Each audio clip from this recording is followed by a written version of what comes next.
Fala rapaziada, saudações vascaínas, vamos que vamos. Para mais um vídeo, você está no Acorda Vascão. E se já é bom vir aqui falar de Vasco da Gama, vir falar de Vasco após uma vitória do Vasco da Gama em um clássico contra o Botafogo.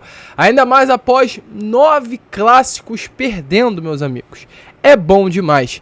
E é exatamente sobre isso que iremos falar aqui neste Acorda Vascão, sobre a partida de ontem entre Vasco da Gama e Botafogo. Falar, é claro, sobre esse jogo, sobre a entrevista coletiva do técnico Maurício Barbieri. Eu já tenho também aqui a te adiantar. Gostou do que viu ontem?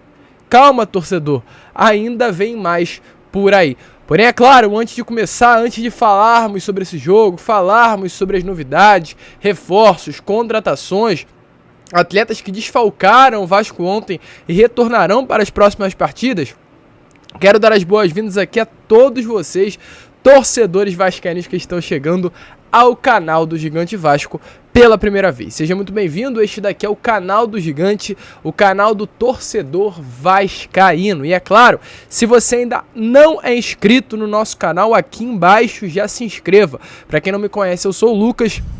E esse daqui é o canal do Gigante, o canal do torcedor vascaíno. Estamos aqui todos os dias, às 7, às 2 horas com Fala Gigante e às 8 horas da noite com Boa Noite Gigante. Contamos aí com a sua presença, com o seu apoio, com a sua inscrição para ajudar o nosso crescimento. Além disso, larga o dedo no like, no joinha, no gostei, em homenagem à vitória do Vascão ontem. Não esqueça também de deixar aí o seu sininho de notificação ativado e, é claro, deixar aí nos comentários a sua expectativa para esse 2023, até porque ontem vencemos e convencemos contra a equipe do Botafogo. Tranquilo, rapaziada? Mas vambora, né? Sem muita enrolação, falar logo de Vasco, porque ontem, para mais de 43 mil torcedores, até sendo exato, 43.366 torcedores no Maracanã, o Vasco venceu a equipe do Botafogo pelo placar de 2-0. Lembrando que o Vasco vinha de um jejum com uma sequência de 9 derrotas em clássicos. O Vasco não vencia a 9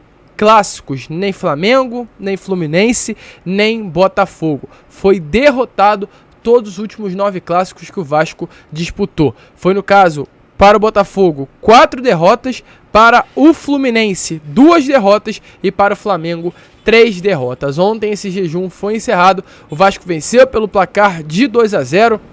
E algo mais importante ainda que nós temos que abordar é que tanto contra o Fluminense, no último domingo, quanto também ontem, nessa última quinta-feira, o Vasco se portou muito bem contra 2 equipes de Série A do Campeonato Brasileiro. E não apenas 2 equipes, mas 2 boas equipes. O Fluminense acabou na 3ª colocação no ano passado, e o Botafogo terminou entre os 10 primeiros colocados da competição. E o Vasco conseguiu nesses 2 grandes testes sair por cima.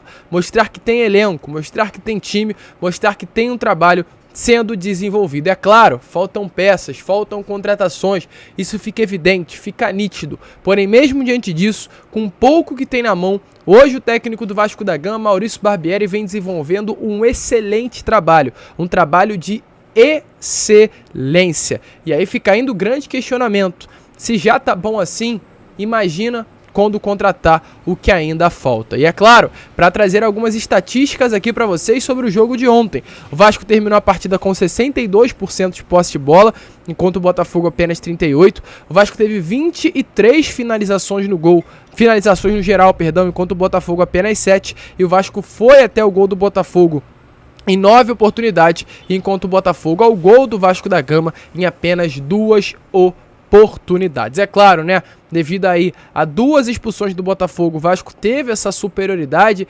realmente foi muito superior com relação a lances, a chances de fazer gol aí e levar perigo, né, no caso, ao gol do Botafogo. Mas mesmo diante disso, como eu falei no pós-jogo do Gigante ontem, volto a repetir aqui no Acorda Vascão, o Vasco, desde quando a bola rolou, desde o primeiro momento, se mostrou ser superior ao Botafogo. O jogo acabou se moldando da maneira como terminou, com 2 expulsos para o lado de lá. Querendo ou não, o jogo acabou sendo uma obrigação para o Vasco sair com a vitória, por ter 2 atletas a mais. Porém, mesmo diante disso, não podemos tirar a honra, o mérito, tanto do Maurício Barbieri quanto também do elenco do Vasco da Gama da partida de ontem. Uma partidaça de todos os atletas, tanto aqueles que hoje são considerados titulares, caso aí de Pedro Raul, caso de Léo, caso de Lucas Piton, caso de Pumita Rodrigues, quanto também aqueles atletas que estão ali para tapar um buraco, como a nossa trinca de meio campo, Galarza, Barros e Rodrigo. 3 meias que, é claro, cada um com as suas inferioridades, cada um com as suas deficiências, mas que se mostraram ter capacidade para que durante esse 2023, quando for necessário, eles estarão ali à disposição e realmente cumprirão o trabalho da maneira correta. Inclusive, informações importantes sobre o que aconteceu na noite de ontem, né, no Maracanã. Alguns executivos aí da empresa norte-americana 777 Partners estiveram presentes no clássico entre Vasco da Gama e Botafogo. No caso, 3 executivos, além do Johannes Sports, que chegou na semana passada aqui no Brasil e já participou de várias atividades no CT Moacir Barbosa, vem participando inclusive do dia a dia do Vasco por lá. Também estiveram presentes no Maraca o colombiano Juan Arquiniegas e Nicolas Maia. Eles estão agora aí no Rio de Janeiro para acompanhar a evolução do trabalho nesse início da temporada. Lembrando que o chefe da divisão de esportes, mídia e entretenimento, Juan Arquiniegas, chega ao Rio de Janeiro nessa quinta, enquanto o Nicolas Maia, que é o chefe de operações, chegou ao Rio na quarta-feira. A ida ao Maracanã reforça ainda mais, principalmente, a ideia que hoje a empresa norte-americana, em nome do Vasco da Gama, tende a administrar aí o estádio Mário Filho. O Vasco segue aguardando, até para antecipar a você esse assunto, a nova data para concorrer no processo de licitação.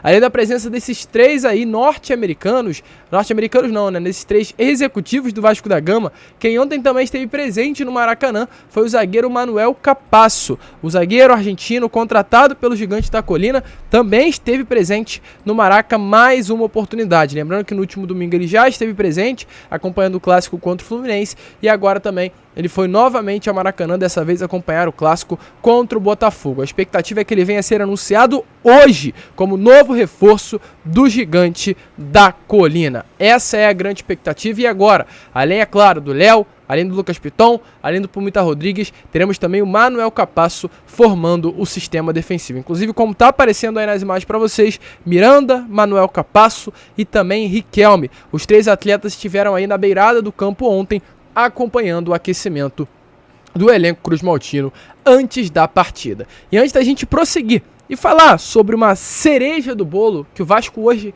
tem dentro do seu elenco e foi tão questionado por parte do torcedor vascaíno, quero mostrar aí nas palavras do técnico do Vasco da Gama, Maurício Barbieri, sobre o que ele achou da partida de ontem contra o Botafogo. Então, fala daí, Maurício. E aí, gostou do desempenho do elenco cruz-maltino? Em relação à sua pergunta, é claro que esse retrospecto traz um peso e traz uma responsabilidade.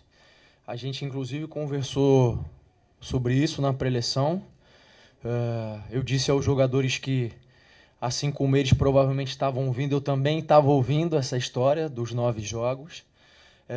Disse a eles que essa história não nos pertencia, porque não era esse grupo que tinha feito esses 9 jogos, mas era esse grupo que ia ter a oportunidade de quebrar isso.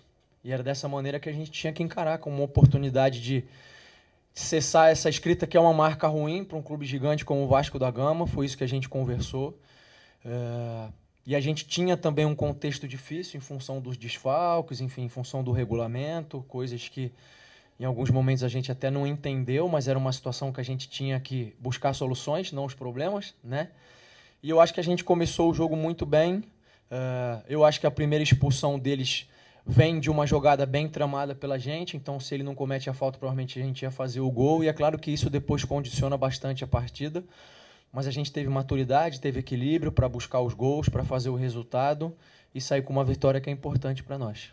Então, como vocês viram aí, Maurício Barbieri deixou bem claro que, é claro, gostou da partida, impossível não gostar de uma vitória, ainda mais num clássico, readquirindo aí a confiança do elenco do Vasco da Gama e realmente confirmou que é um processo de evolução. O Vasco se apresentou muito bem contra o Nova Iguaçu, voltou a jogar bola contra o Fluminense e agora novamente contra o Botafogo. O Vasco mostra um bom futebol.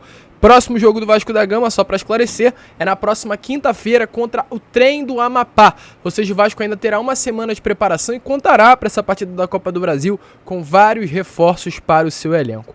Porém, um jogador que não chegou esse ano, muito pelo contrário. Chegou no ano passado e vem se destacando, e hoje, no meio da torcida vascaína, vem sendo chamada de a cereja do bolo que tanto nós pedíamos, é o Alex Teixeira.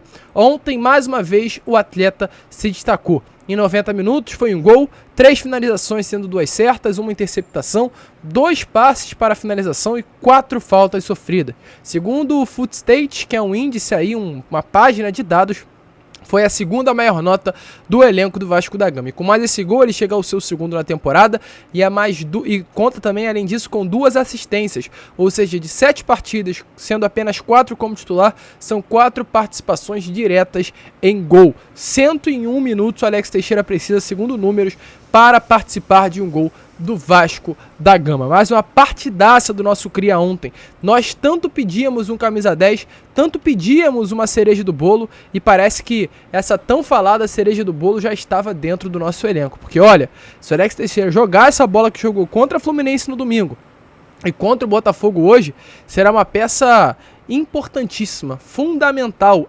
essencial. O craque que a gente tanto queria já estava dentro do nosso elenco. E o próprio Maurício Barbieri, técnico do Vasco da Gama, falou sobre a participação do Alex Teixeira no clássico de ontem contra o Botafogo após a partida na entrevista coletiva. Então é claro, sem muita enrolação, dê uma olhada aí nas palavras do técnico do Vasco da Gama, rasgando elogios ao Alex Teixeira. Sim, quando a gente fala dessa função de 10, eu acho que vem um estereótipo muito marcado, ou um personagem muito marcado do que é o 10, tendo em vista a história do futebol brasileiro e tudo mais, né? Mas existem diferentes camisas 10, vamos colocar assim, né? O Alex é um cara que começou a carreira como um jogador de lado, se destacou ali, mas que nos últimos anos já vinha atuando, muitas vezes até como um falso 9 ou como um segundo atacante, né? Então, dentro desses diferentes 10 que você tem um que é mais organizador, você tem outros que são mais meias atacantes. O Alex se encaixa mais nesse papel de meia atacante. E essa é a ideia, que o Alex flutue ali naquele espaço, pode ser mais do lado esquerdo ou mais do lado direito, mais próximo ao Pedro, que ele tenha essa liberdade para flutuar, que ele consiga fazer os movimentos que ele gosta de infiltração, de atacar as costas da defesa. E uma coisa que o Alex teve em todos os lugares, independente da função, é gol. Ele sempre fez muito gol. Então era uma coisa que a gente conversou com ele. Eu acho que ele fez um bom jogo. Eu acho que ele vem melhorando a cada jogo. Ele já falou sobre isso também. Quando ele chega ao Vasco, ele vinha de férias, num outro contexto, um contexto de Série B, sem tempo para treinar. E a gente teve um cuidado com ele no início da temporada e eu acho que a gente vem colhendo os frutos agora com mais um bom desempenho dele. Rapaziada, até pra complementar, né? O Maurício Barbieri, como vocês viram aí, de fato rasgou elogios ao Alex Teixeira, mas é importante falarmos. Lá no RB Bragantino, o Maurício Barbieri tinha um meia com características muito semelhantes ao do Alex Teixeira. Claudinho, o meio-campo que tinha essa característica do 10, mas era um 10 diferente. Não era aquele 10 lento, calmo, pensador, como um Nenê, como um Paulo Henrique Ganso, como um Everton Ribeiro. Era um 10 mais intenso, essa era a característica do Claudinho. Um 10 que chegava com mais qualidade ao gol do adversário, que chutava de longa distância, que tinha uma intensidade maior para marcar pressão, para puxar um contra-ataque, para dar um último passe de qualidade. Alex Teixeira e Claudinho são jogadores com muitas semelhanças e principalmente muitas qualidades. E meus amigos, com toda certeza, se o futebol do Alex Teixeira continuar sendo esse e ainda subir mais ainda o nível, olha só, teremos um 10 de muita qualidade para o restante da temporada. E como eu falei lá no início, se você gostou do que viu ontem contra o Fluminense, mesmo diante de uma derrota no domingo, calma que vem mais, pois além dos reforços que o Vasco ainda irá realizar, volante que chegará, o ponta que chegará, o próprio Lelê, né, atacante aí do Volta Redonda, que vem também para compor elenco, o Vasco ainda conta com jogadores dentro do seu próprio elenco que não entraram nessas últimas partidas. Luco Orediano, ontem infelizmente foi confirmada uma lesão na posterior da coxa grau 1. Ele vai ficar de fora aí cerca de 10 dias dos gramados. Inclusive o próprio Maurício Barbieri confirmou que ele acabou sentindo uma lesão em algum momento, mas acabou deixando baixo. E exatamente por esse motivo, pelo incômodo que ele vem sentindo aí na coxa, a próprio departamento de futebol do Vasco da Gama, o próprio departamento, né, realmente achou melhor dar uma pausa para que ele pudesse recuperar melhor. Exatamente por esse motivo ele ontem não foi a campo. Além disso, também Marlon Gomes que acabou se apresentando da seleção brasileira Vasco da Gama com uma lesão na costa direita, já iniciou o tratamento, e também, como a gente informou agora, o Luco Orediano, que também já está se tratando. Além deles dois, Vasco ainda conta também com o lesionado Figueiredo, Robson Bambu, e jogadores aí essenciais, jogadores importantes, que ainda irão retornar. Então, muito provavelmente, não sei se contra o Trem, mas muito provavelmente não, mas certo, contra aí o Boa Vista pelo Campeonato Carioca na próxima rodada, o Vasco já irá contar com o Figueiredo, com o Marlon Gomes, com o Jair, com o Luco Orediano, retorno do Ivan, retorno do Léo Jardim. Então, se já tá bom hoje, tem tudo para ficar ainda melhor. Até o Manuel Capasso já deve estar à disposição para essa próxima rodada do Campeonato Carioca. Então, rapaziada, vamos se empolgar. Manuel Capasso entrando como zagueiro titular, Marlon Gomes chegando para esse time, o Jair retornando para o time titular, Figueiredo à disposição, Luco Orediano entrando no seu auge físico. Tem tudo para o Vasco fazer uma boa temporada de 2023, além dos reforços que ainda chegarão. Então, gostou? Calma que tem mais. Calma que o Vasco, se Papai do Céu quiser, dará muitas alegrias ao torcedor vascaíno nesse ano de 2023. A gente fica por aqui. Este foi o Acorda Vascão, o primeiro vídeo ainda, no caso desta sexta-feira. E é claro, retornaremos ainda hoje com Fala Gigante, contamos com a sua presença e também com Boa Noite Gigante. Vamos que vamos, fiquem com Deus e, como eu sempre falo aqui no canal, saudações vascaínas.